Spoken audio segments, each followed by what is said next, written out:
Good afternoon to you all. It's indeed my pleasure, and personally, I feel very honored, and I must thank Department of History, MES Mapad College, and especially they are organizing this in association with Kerala State Council of Higher Education. I must thank all of them for the invitation. So, because I don't know, because when they say, because my point of agreeing is two things.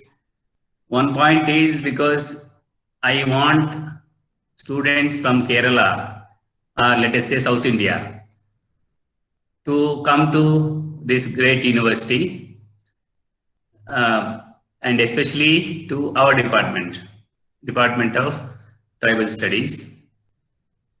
And second, which actually influenced me, I can say, because tribal studies research in India, it is not new. I don't, because if you see the history of research in India, there are large number of studies carried since during colonial times, and also after independence. There are a number of studies, let us say. In India, we have to make it clear, tribal studies is because post 2000, some centers across India, they have started like as this center for Dalit and tribal or Adivasi studies. Or same University of Hyderabad, there was a same center. Around that time they started, when the coordinator introduced along with this Center for the Study of Social Exclusion and Inclusion, they also started a Center for Dalit and Tribal Studies, and some places they started Dalit and Tribal Literature. So likewise. But if you see the history of Indian academia, especially particular with reference to social sciences, because my background is anthropology. I did all my studies, MA, MPhil and PhD in anthropology from the University of Hyderabad. But my experience, I thought I will share and bring how we can research tribal people. So, because in India we have these disciplinary divisions as part of like our academic adventures, like sociology, anthropology, history, economics, political science. Especially, I am talking about social sciences. Anthropology, I think there are some 40 plus departments across India.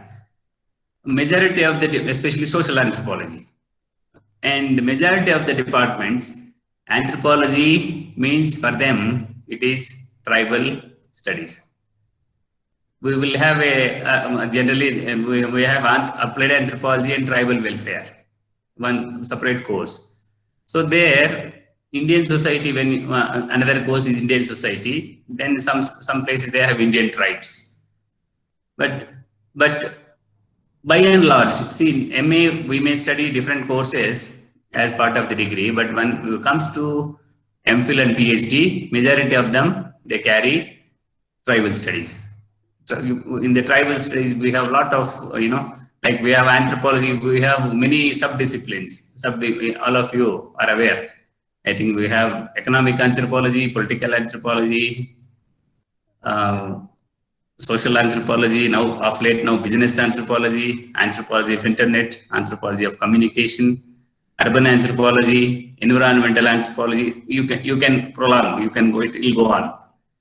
So likewise, so all these disciplines, majority of them, they carry their studies for either for MPhil or PhD. The question is mainly tribes. Why tribes is so relevant also? We have to talk. See, if you see our entire Indian population, tribals constitute 8% of the 8.6. Now it was 2011. Now we are entering 2021. It might have crossed also. According to 2011 census, it is 8.6% of the total population. So my experience, how I came to anthropology is also because it is not like by choice I came, because my point of taking anthropology time, especially for the civil services, because during 90s, anthropology and geography, anthropology and Telugu literature, anthropology and public administration, anthropology with anthropology with any other option, students were cracking, those candidates were cracking UPSC syllabus like anything. So that motivated me to take, after my BA History, Economics and Political Science, to join for anthropology in the University of Hyderabad. So after the first 3 years, my passion for anthropology and civil services was intact. When first 3 semesters, not 3 years, first 3 semesters. Masters, we have 4 semesters only. So third semester, when University of Hyderabad, we have this field work. It is compulsory. 1 month field work. We have to go and stay in the interior place in a tribal settlement. Of course, our teachers accompany us to train us how to develop a monography, like ethnography of the tribes. So we went with one of the community that time, one of the PVTs of Andhra Pradesh, Koya tribe, bordering Chhattisgarh and Andhra Pradesh. So into the place, we stayed there in ashram school. So there I have seen how the life, what we are seeing either in my back home in Chittoor or in Hyderabad is totally different. And by staying with them, community. So that really influenced me, motivated me to continue my studies on especially tribal studies. So that motivated me to take up tribal studies is my research area. So that time I didn't know, because I'm not that like a city-born child, or I'm the first generation learner. I didn't know that I have a future in tribal studies while I choose and started the career as tribal studies as my career, as the subject for my PhD. So I started doing. I have selected one of the tribe from Andhra Pradesh, Sugali. They call outside. They call as Banjaras. So there I have seen different lives. The Koya life and then Banjara life again. It's totally different. Because same, it is same. I think I consider the tribes across South India or across India. They have different lifestyle, culture, because as India itself is so diverse, within the tribes also we can see there is diversity. We see from the moment we cross other state, other district, there is a difference. So, but within the tribes, there are very vulnerable tribes are there, and some tribes in India we have 7-8 major tribes which occupies. Numerically, they are very powerful. Economically, they are strong. Politically, they are powerful. And majority of the schemes or whatever the benefits from the government, they enjoy. But rest of the tribes, they are still in the same condition even now, after almost 70 years of independence. According to latest 2014 Virginia Skaka Committee report, they listed there are 700 plus tribal communities, different tribes across India. But Anthropological Survey of India and earliest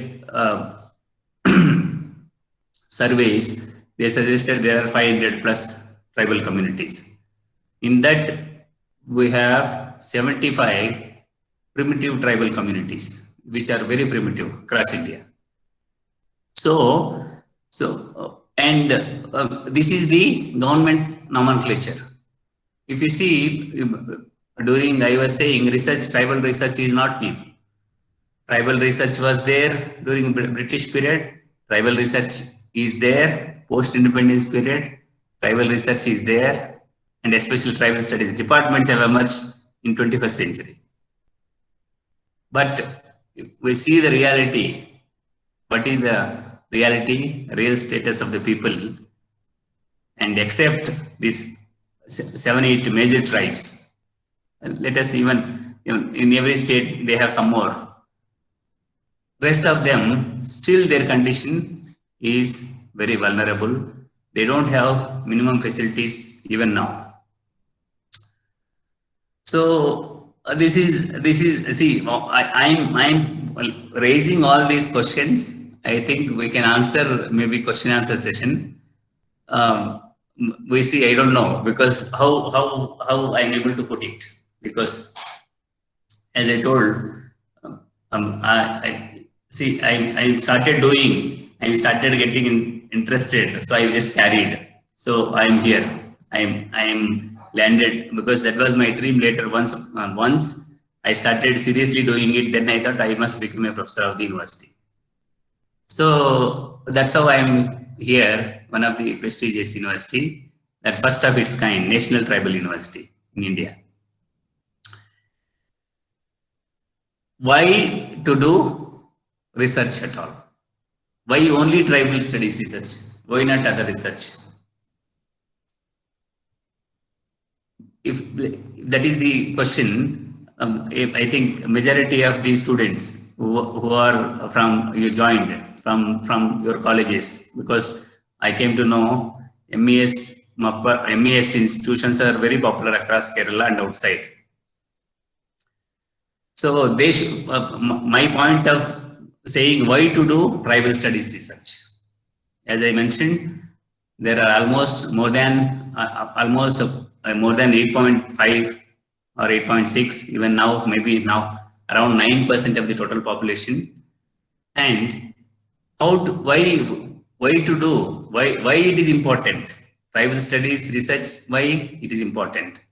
It is important because while studying, we see, because our education, you see, our studying, we have a lot of dreams. Everybody. First, parents have a lot of dreams. Parents will have a lot of expectations, not just dreams. Lot of expectations on their kids. Students, especially as a student, I don't know where I am teaching. I asked in my first class here when I joined. I asked my students, PG students, why you opted for tribal studies, PG?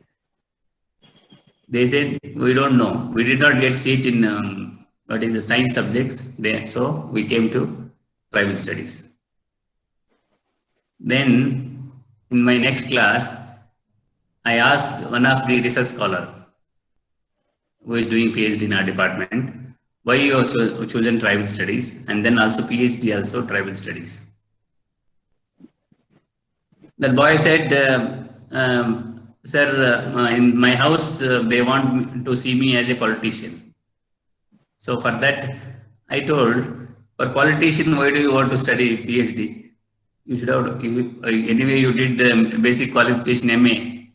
And majority of our politicians, even they don't have that qualification also. What is the point of doing PhD and go and do politics? So I think the point of what I want to convey here, see, we have a lot of expectations on one end, all parents. On the other end, our education system is, because it is training, if we have, see, it is very colorful. When we are studying, it's very colorful, right? When you come out from the colleges, when you come out from the universities, we see the real life, reality. Reality is very difficult to understand, very difficult to experience. The person who experiences, they understand better. So the point, what I mean to say, be students, majority of them, whoever it is, not just only for you. I tell my classes also, you should be clear first what you're planning to do, what you're supposed to do, which you like to do. For example, suppose I like something. For example, today I have a plan to watch a movie. Let us say you go and watch movie and come back, and you do your work, remaining work. These days, what is happening? Students, what is that they see in the movies, they try to imitate in their personal life. They practice. They try to practice. See, there is no problem influencing. We have great leaders, freedom fighters, even post-independence India. We have a lot of great personalities like APJ Abdul Kalam. I always quote him, APJ Abdul Kalam. Many of these great personalities, visionaries, how they achieved excellent positions in their life. So these things, so they should have a clarity, and if whatever you do with sincerity, we can achieve whatever we want to achieve. Then coming back to tribal research. So this all I'm saying because there are I've seen large number of BA students are there, MS students are there. So I thought it should help them to, and my purpose, as initially I told, I welcome all of you to our university, this great university. So that we should have a diversity here also, like India is. So tribal research, because I go back to again, I'll take you to independence, pre-independence period. There is a great personality, but maybe who are studying tribal studies, they may be knowing, very relevant. Very relevant was originally, very relevant parents was originally a Christian family. Father was working in Africa like a priest, and Elvin, while he was young chap, his father asked him to go to India to help British government. Why to help British government? British, as you know, how British, because since history, all of you know, I think, by how British has entered India.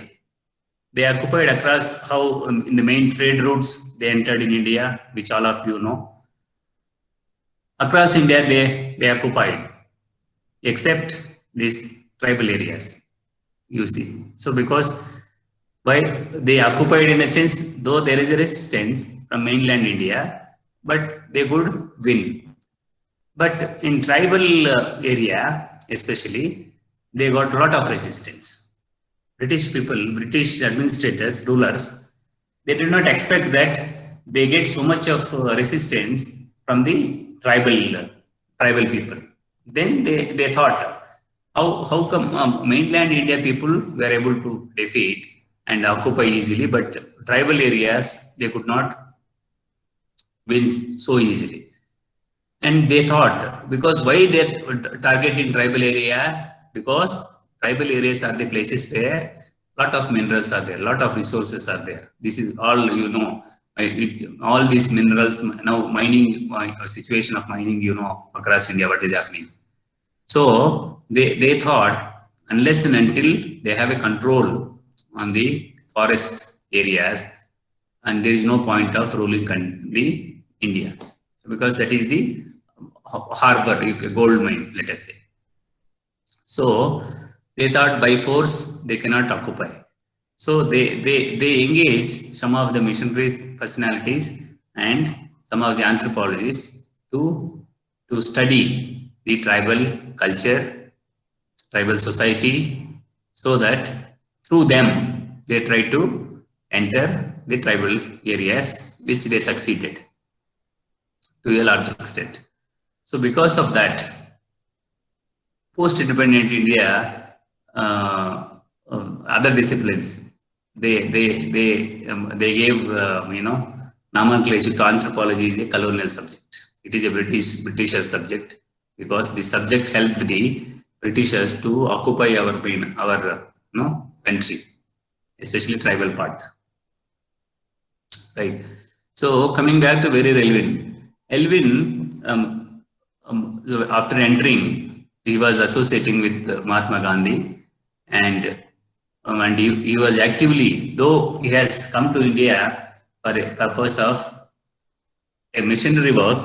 Later, he stopped the military work, missionary work, and with the advice of the Gandhi, he entered in the tribal areas of central India, especially, and he started working in the central India. And in large number of literature, even now, he has published in almost volumes on almost all the tribes of central India. We have many tribes here. So almost 80 plus books, poems, articles, and large number of things on, you take on economy, society, culture, polity, religion, folklore, youth dormitories, the tribes, tribal caste councils, tribal councils, and tribal marriages, tribal families, all these, whatever are there. So on every thing he has worked. He has spent a lot of almost 20-30 years in this central India. Even now, those are the basic readings for tribal studies research in people who want to study central India. Later, he moved to northeastern India also. There also, he carried his studies. There also, he produced a number of books. After independence,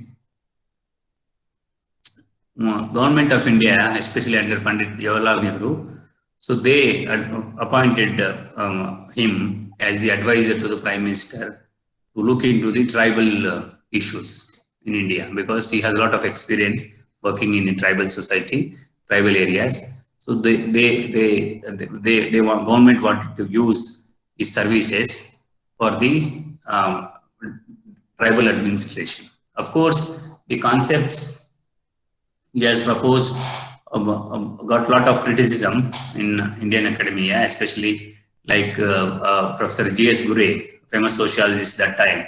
He was vehemently opposing the idea what is the ideas and the scholarship of Veeral Elvin, because Veeral Elvin said, why it is a controversial.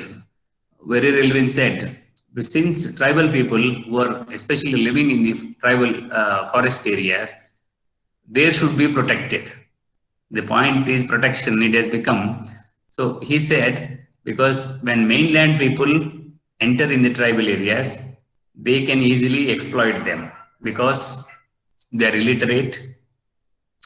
Culturally also they are very backward. They are not that developed because there is no outside influence on them until then. So he thought to develop them, to keep them like a national park concept he has initiated. National parks concept. So which these other scholars, they thought you are defaming the tribes by keeping them in the parks. Like parks, generally who will be there in the parks, as we all know. So they misunderstood, let us say. Then later he took it back, his idea, his point of putting them, not considering them as animals in the zoo, but to administer them in a better way. Because, so as I mentioned, but mainland Indian, especially administrators, or even other communities, if you allow in the people who are culturally backward, not advanced, no education, no literacy at all, no facilities, so they felt they may exploit them. So that's why that was the intention. So despite of all these criticisms, but the contribution of Veeral Elvin, we can never forget. Of course, see, every scholar's life, all of us, we carry our studies. Definitely, there are certain issues which we feel that it is not going to differ problematic, but sometimes, always it happens, because Veeral Elvin is the best example. In anthropology also we have Margaret Mead. Margaret Mead, during Second World War, she conducted field work in Japan. So that time also, Sex and Savage Life of Japan. She published that book across the world. People opposed her. So likewise, we have always this controversies are there. I don't say that a researcher, it is a free time, like without any bias. All these things are there. So, but we should, by whatever the methodology, text we have, by using them, we can overcome all these limitations. And later part of like after independence, so government started designed large number of projects, and then as we have 5-year plans, every plans they used to cater. So tribals especially got prominence, especially post 70s and during the 5th 5-year plan, when government taken up that time, what is the status of tribal people. So they did not find any difference that time. So then they started this ITDA concept all over the India, Integrated Tribal Development Agencies, all over India, wherever the main tribal pockets are there, they initiated. And we have this 2 more important things in the Constitution: 5th schedule and 6th schedule. 5th schedule, 6th schedule especially is catering for the northeastern states. 5th schedule is the mainland, other than northeastern states. Wherever the more tribal population is there in that particular state, is all they say 5th scheduled areas. So all these things were there in the Constitution. So after these ITDA concepts have come, so then they have started venturing, like starting ashram schools, tribal schools in tribal area. They started creating facilities, developmental interventions. So all these things, to certain extent, helped them to come out from their let us say this vulnerability. Let us say, but even then, if you see, even now we have all this. As I mentioned in the beginning, majority of the tribes, even now, they are lacking basic necessities, and like in this part of the country, in South India, that way, South Indian states are far better because of their political activism and government's response also. But all over India, if you see, still they're lacking in many of the developmental parameters. Places like where our university is located, there is a history for our university also, which I thought I should tell you also, because why see, research is one aspect, in governmental support for the research, and then communities is another aspect. So as we were mentioning, in our coordinator also mentioned initially, as part of the inclusionary process of the development, governments, when post especially 21st century, let us say, I feel really positive. Of course, there are many other things also, but positive things we will take into consideration. So while we had like you, as you are aware, National Institute of Rural Development, which, because I never forget in my lifetime, because post PhD, after my university did not give me a job, the NIRD gave me a job, though it was contractual. 6 years I worked with UNMN project in Center for Gender Studies. Later with Center for PG Studies. There is a Center for PG Studies where they run a PG diploma in rural development management. So I was the fieldwork coordinator for that program, because as anthropologist, so I used to train the students, because we have almost, they have that time, we have means that time while I was working. Even now that program is there. It's very popular course. We used to get students from all over India, including Kerala. I have many students, and now one of our students from MP is also there in the webinar now. She is also my student there in NIRD. So the point is, this diploma program really helping students to get placements. Like they do some BTech program because any UG is the basic qualification for them. After BTech, so they come for this diploma program. So my task is very tedious because if students come from BA, MA, they are aware of fieldwork, this rural life, methodology, and all that stuff. But when students come from BTech and non-social science category, um, uh, for me it's extra burden to train them, to attach them to the tribal life, to attach to the rural life, to the people in the field area. So around that time, NIRD, so government in UPA 1 was there. Like NIRD, they were planning to start National Institute of Tribal Development. So because we have a Rural Development Institute, so as part of this inclusionary process I was telling, they wanted to start National Institute of Tribal Development. So that time, one of our professor from the University of Hyderabad, Professor Argopal, you are aware, he is famous political scientist and human rights activist also. So he was the committee member for that National Advisory Council, which looking after this university. So in their deliberations, he has informed them, National Institute of Rural Development is completely became bureaucrat. No rural person can enter there. If you start also tribal development institute like that, it is become another bureaucratic institute, but which will not have any use for the tribal people. So then because advisory council chairman was Sonia Gandhi, so Sonia Gandhi asked him then what to do. Then he proposed, let us have National Tribal University. So university, because the moment you say university, it is open to all. It's like a universe. Anybody can enter. So though across India we have thousands of universities, and so why again university for tribes? So, but the question may come. But they agreed.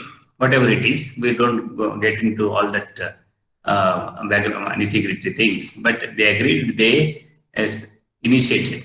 They in 2007 they passed the bill, and then they identified the place here in Madhya Pradesh. So they named after Indira Gandhi. So because that time HRD minister was Arjun Singh, so he convinced Sonia Gandhi the place and all that. So they started tribal studies, tribal university. So this is the background. So but here, after coming here, when I joined here, so once I went for market outside, small town is there. So there in a shop I told I'm a faculty in the tribal university. Then that shopkeeper asked me, is this university meant for tribes only? He was asking.